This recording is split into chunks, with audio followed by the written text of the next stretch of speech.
Hello, good morning, and a warm welcome to everyone and to today's One-Point Oneness meditation session.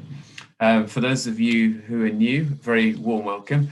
My name is Matthew. I'm part of the team here at Onepoint.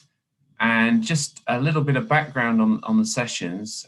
We started them last April, and the idea was quite a few of us here at Onepoint have a daily practice of meditation, and we find this extremely beneficial. And we wanted to share insights into meditation, positive thinking, and all sorts of topics around those arenas with a wider audience, because it's our experience that people really can benefit from these practices, especially in these really uncertain and rapidly changing times we live in. And we've been really fortunate because we've had such a range of very experienced meditators over the last time, and today is no exception. And I'm very pleased to welcome Minal Patel, who is joining us today. Hi, Minal. Warm welcome. Thanks. Just a little introduction to Minal. Minal works as a professional actor and singer, frequently working in some of the country's most prestigious theatres. He was actually introduced to the teachings of Raj Yoga meditation at the tender age of 5. It was in his early 20s the focus for his genuine spiritual journey began. Minal describes his experience of Raj Yoga and soul consciousness as life-giving. It is a discovery of inner power and how to use it, regularly being able to choose how he thinks and feels. Along with this came the powerful realization that nourishing our own heart and mind helps others in ways that nothing else can. So Minal's going to be sharing with us today on the very relevant topic of thriving with change and uncertainty. So Minal, I'll hand over to you. Looking forward to the session. Thanks, Matthew. Good morning, and thanking the Onepoint team for having me here this morning. It's a real pleasure. And when I was suggested this topic of thriving within change and uncertainty, I thought, gosh, that's a big topic to share on in a short space of time. And it is a big topic, but it's certainly manageable. And I was thinking about what for me has been the important elements of thriving, because I think the operative word in that phrase, in that title is to thrive. And what does that really mean? When I think about thriving, it's really about flourishing. It's really about wholesomeness, prosperity. Think about someone who's very thrifty, good with money, the ability to balance well. You know, there's a kind of sense of growth and developing and just general all-round well-being and health, I think. Inner health, but also physical health, health in our minds, health in our attitudes. And I think all of those things eventually lead to success. And so that's really what thriving for me means. And and then when you couple it with change and uncertainty, you kind of think, gosh, you know, there's a complete disconnect between the two. Feeling as though I'm thriving is so healthy, but the idea of change and uncertainty feels so loose and unstable. And so the more I think about thriving in one's life, in our lives, the more it takes me back to something that is original, something that is raw and authentic. And you know, in our world recently, that so much has come up in regards to self-care. And I've always had the perspective that real self-care must start with caring for our attitudes, caring for our mind, caring for, and then eventually it leads out to caring for our relationships, caring for our bodies. And so there's a whole spectrum of ways that we can care for ourselves, but it must start from somewhere inside of us, because that's where everything begins. And in the world of spirituality, self-development, there's so much emphasis put on the fact that we must start to focus on our thoughts and our attitudes and our emotions and feelings, and then things externally will change, relationships will change, situations will change, or we'll develop the skills to be able to deal with those things better. And then that will lead to more permanent change. And I think thriving really just means to be oneself.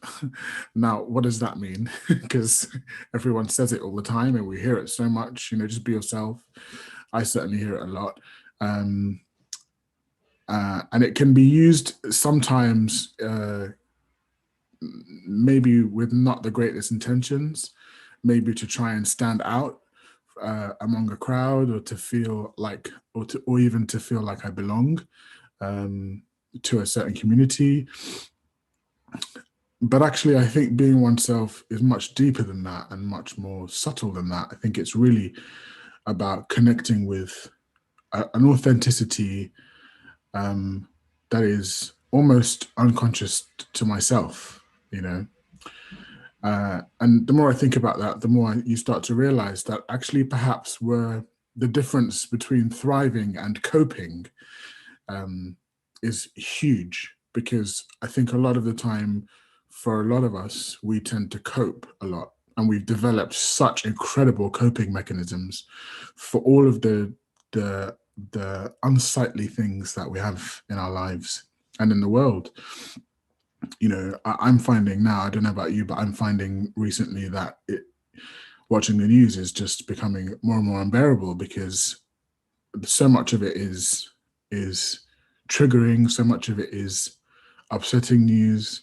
There's no sense of wellness in the stuff that's being shared, which doesn't mean that there's no wellness in the world, which I think there is a lot of it. We just don't hear about it so often. So we develop coping mechanisms to be able to deal with these things, and to deal with the stressful situations, to deal with the change, to deal with the uncertainty of our lives. Not just our lives as well, but with society, with the rest of the world. And sometimes we feel, actually, I can't think about other people because I've got so much going on in my life that I need to focus on that. And we feel selfish. And then lots of other coping mechanisms start to come to play. So I think really, to be able to thrive, we want to power down our coping mechanisms. But the only way to do that is to connect with a very deep sense of ourselves, a very deep understanding and experience of ourselves, almost like a version 1 of ourselves, or original version of ourselves. Now, what does that mean? And we'll go into the meditation, which will hopefully explore that and experiment that. And I'd encourage you all to really just experiment what that means for yourself in your own thinking, in your day-to-day thinking. What does it mean for me to be the version 1 of myself, the very original part? For me, that means all of those good things, all of those good feelings that I like. And our coping mechanisms also replicate those good feelings, but they're often short-lived. Feeling joy, feeling happy, feeling peaceful. They're all beautiful things and are very much a part of our original self. But when we're operating from the original space, or the version 1, then those feelings are constant. Can be much more constant. In the face of adversity, in the face of uncertainty and change, I can still feel peaceful. I can still feel joy. I can access the wisdom that's within me. But our coping mechanisms perhaps replicate those feelings, and maybe they don't last so long, the peace and the joy and the wisdom. So that's just a bit of context around where I feel thriving happens. If you think about nature and a plant, if you think about an evergreen plant, and how no matter what the weather, no matter how the land is changing, how the soil, the nutrients in the soil is changing, they just have the very natural ability to be able to adapt to it. But I think that's not just because it's so deeply connected to nature, but the plant also has its own very deep sense of, this is what I am. I'm a plant, and I need my nutrients. And so if I get it from the right places, then I'll be able to survive the winter. I'll be able to survive the wind and the frost. So it's the same for us. I think we're completely mirrors in that sense, which is why we love nature so much, generally speaking. So really, this is about rebooting our inner, most deep original self, so that can start working for us. And once that starts working for us, we can start to power down the coping mechanisms.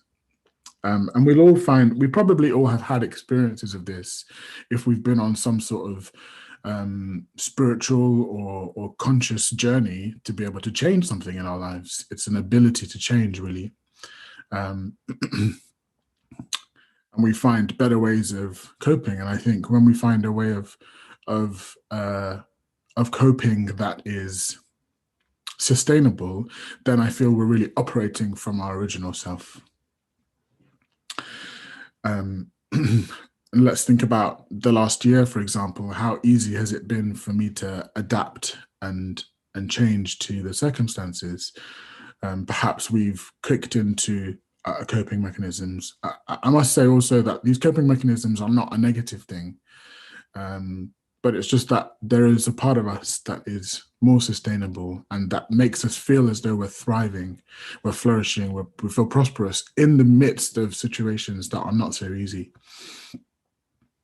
And I find that one thing I'd like to share before we go into meditation is this idea that resistance will also come up when we're moving from version 2 to version 1 and coming back to an original self, which has everything we need to operate well and to operate healthily and wholesomely, and much more. But there's a resistance to move back to that space because we're so used to the coping.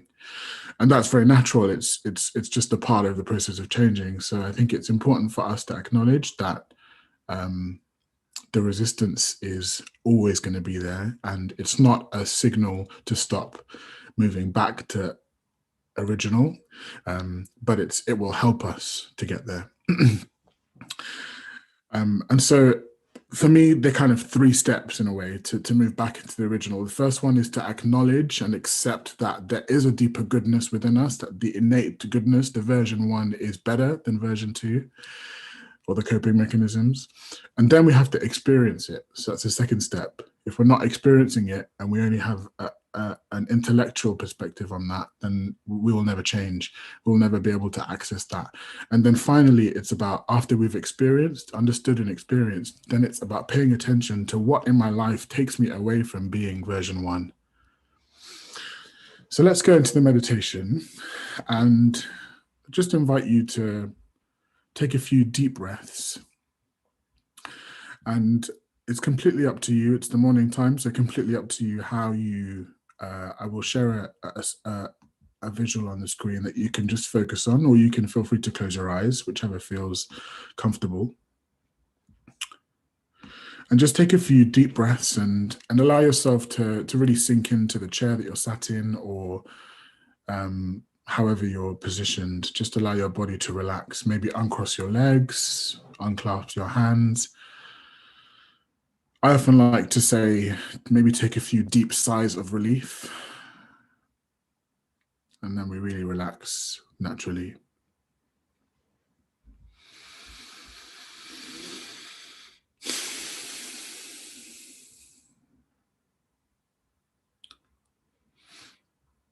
And let's tune into the breathing as well. Take as many deep breaths as you feel necessary for you.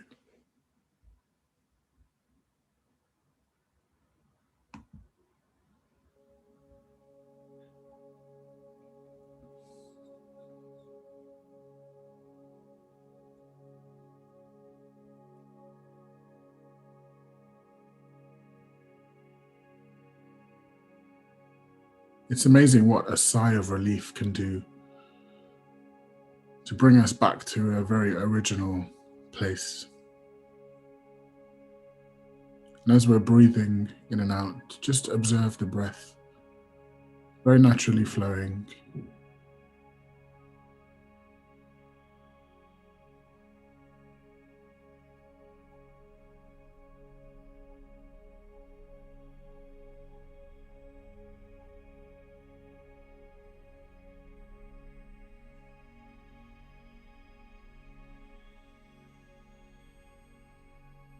We're allowing anything that's happened this morning or anything I need to do later on to stay in those moments and just focusing right now on right now.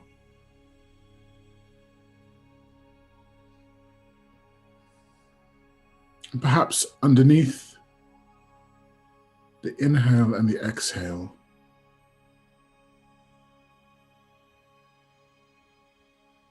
I can experience or sense just a very natural feeling of peace.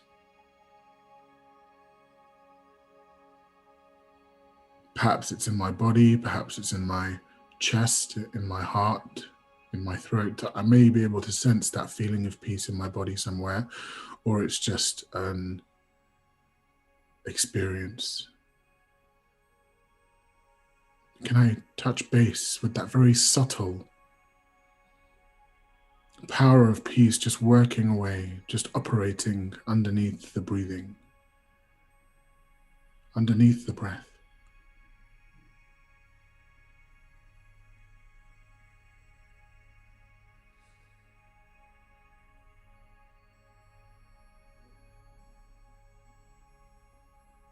And as I find that for myself, as I tune into that frequency of peace, acknowledging that the root of this peace is in my original self, in my version 1, in the deepest part of me that perhaps I've lost touch with over time. But there's nothing that any situation or other being can do to change the fact that peace is innate to me.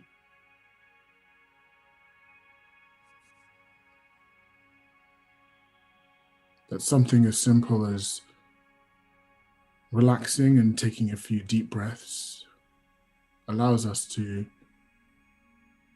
uncover this feeling of peace that's rooted in me. And the roots are deep and powerful and nourishing in the inner being.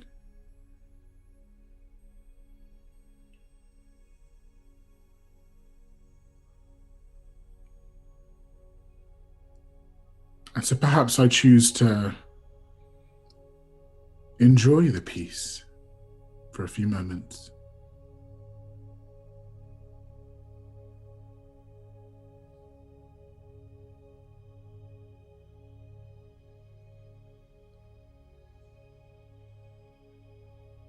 And by enjoying it, I strengthen my experience.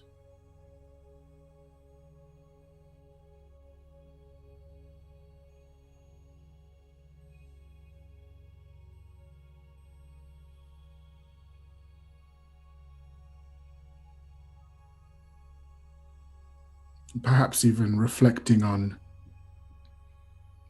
how I could use this peace in the midst of uncertainty and change.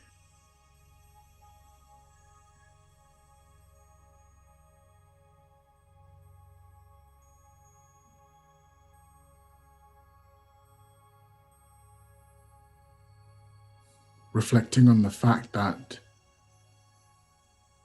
no matter what situations come our way, no matter what personalities impact us negatively,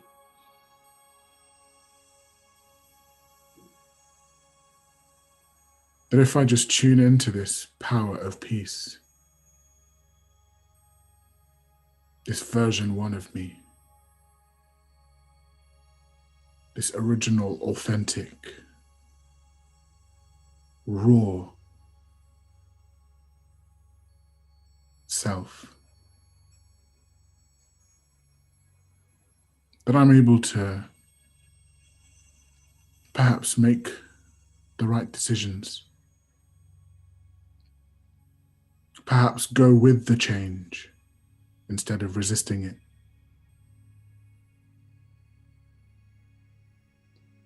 And I feel healthy, I feel hopeful and happy, energized and determined, enthusiastic.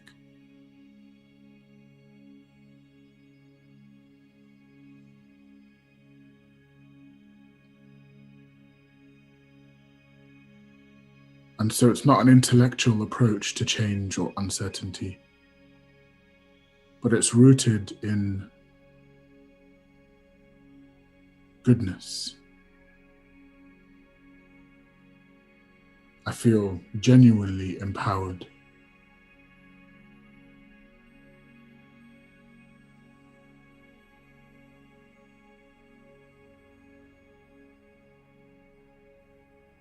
And perhaps if there were times of uncertainty, how can I connect with this peace?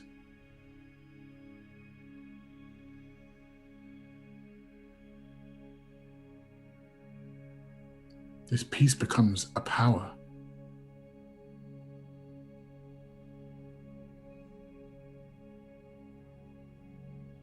That allows me to understand what I need to do in these times of uncertainty. That help me to focus on the right thing rather than a flurry of negative thoughts or even wasting my thinking. But the peace keeps me grounded.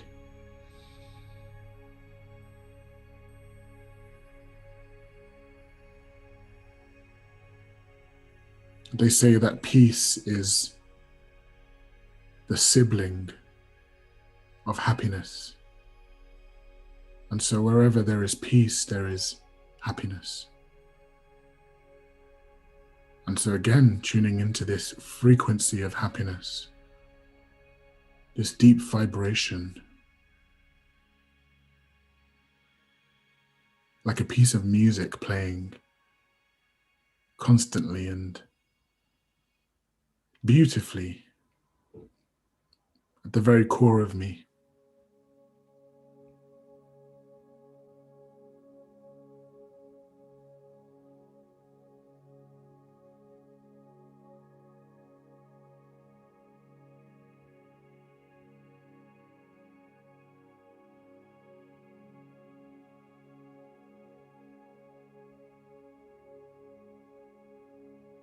Experiencing the sweetness of who I am, what I have at my disposal, at my use.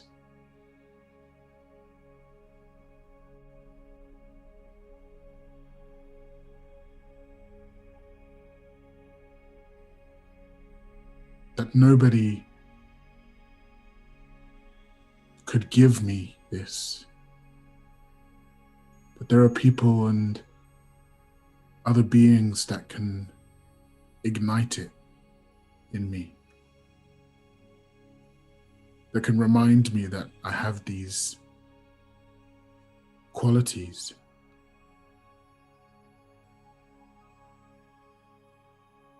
That I have these powers and abilities to use and experience, whether or not I'm suffering or there's a challenging situation, but anytime.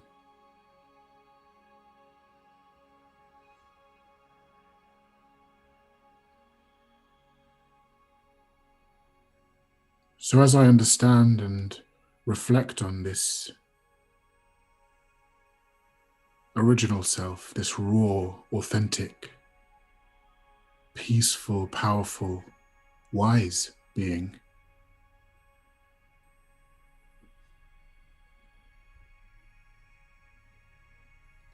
I can feel my original self rebooting.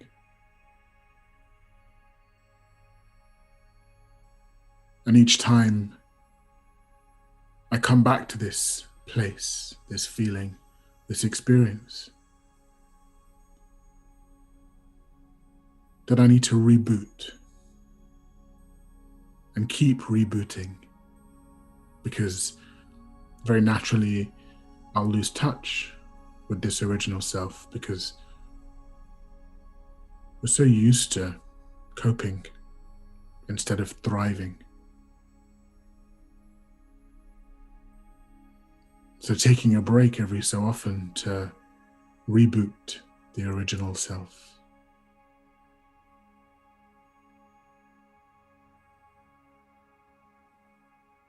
To experience this wholesomeness.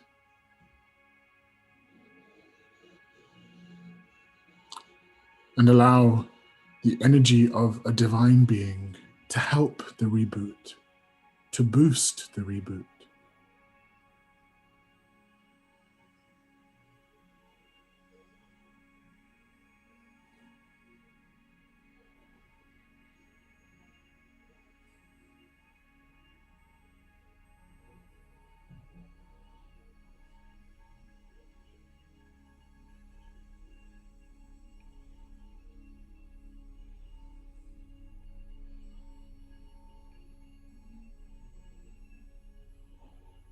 This divine being exists to remind us of our own innate power to thrive.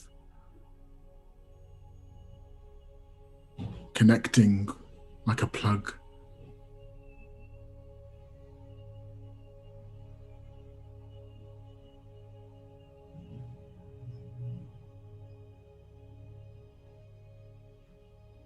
This support system.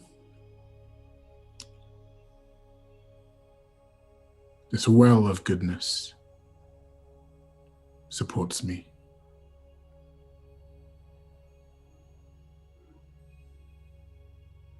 Encourages me.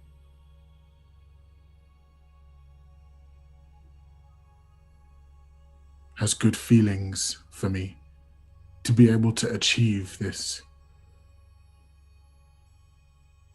original state. This raw self. And grounded.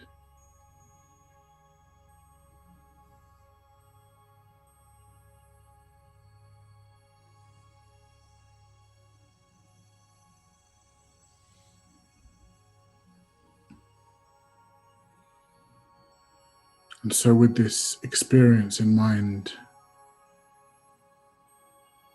to whatever extent I'm experiencing it, I hold on to this for as long as I can, for the rest of my morning, the rest of my day, perhaps the rest of my week. And if I've forgotten, then just remembering to come back, to practice, to experience this stage, this state of being.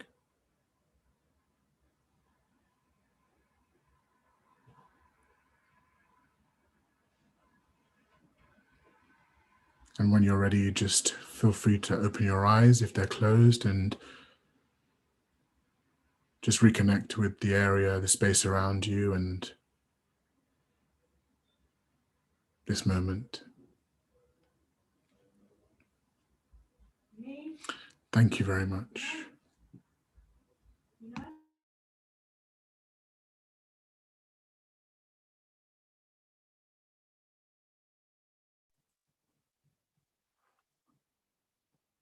Great. Thank you so much, Minal. That's a really, really wonderful session. And you covered so much in that half an hour. It was really, really interesting opening talk and a very, very relaxing meditation. So thank you so much for that. Some great insights into reconnecting with the core self, rebooting. I really like that phrase, rebooting, and continually checking that if I need to reboot, that deeper inner self that is always peaceful and stable and thriving. So thank you so much for being with us today. And thank you everybody else that's watching. And in the YouTube chat, you'll see there are links to the Oneness webpage and also a link to feedback form. It's always great to hear your feedback on the sessions, and also if you have any ideas about future topics that you'd like to see covered as well, that's great. And as I usually say, please do share this channel, these resources with your colleagues, friends and family, because I'm sure there's many people out there that really don't know about meditation or how to use it in their daily lives that could really benefit from these sort of sessions. So today's recording, as well as all the recordings, are actually available on the channel.